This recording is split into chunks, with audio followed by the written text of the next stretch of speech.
২৪ ঘন্টায় ৯৪৮ ড্রোন দিয়ে ইউক্রেনে হামলা চালিয়েছে রাশিয়া। যুদ্ধ শুরুর পর একদিনে ইউক্রেনের উপর রাশিয়ার এটাই সবচেয়ে বড় ড্রোন হামলা। ইউক্রেনের বিভিন্ন শহরে আঘাত এনেছে এসব ড্রোন। ইউক্রেনের বিমান বাহিনী জানিয়েছে, মঙ্গলবার স্থানীয় সময় সকাল ৯টা থেকে শত শত ড্রোন ছোড়া হয়েছে।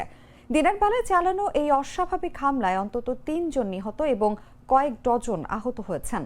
স্থানীয় কর্মকর্তারা জানিয়েছেন, পশ্চিমাঞ্চলীয় শহর লভিভে শহরের কেন্দ্রস্থলে অবস্থিত ইউনেস্কোর বিশ্ব ঐতিহ্যবাহী স্থানের অংশ ষোড়শ শতাব্দীর বার্নারডাইন মঠটি ক্ষতিগ্রস্ত হয়েছে।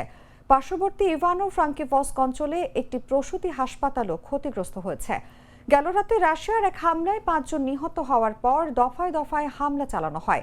ইউক্রেন জানিয়েছে ৩৯২টি ড্রোন ও ৩৪টি ক্ষেপণাস্ত্র ছোড়া হয়েছে।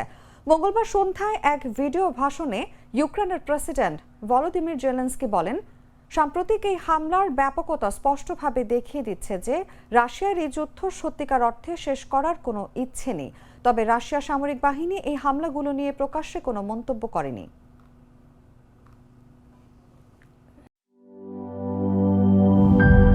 গ্লিটারের টুইন লেমন ও অ্যান্টিব্যাকটেরিয়াল ফর্মুলা বাসনকে চকচকে জীবাণুমুক্ত করে আমাদের দেয় গ্লিটার গ্যারান্টি।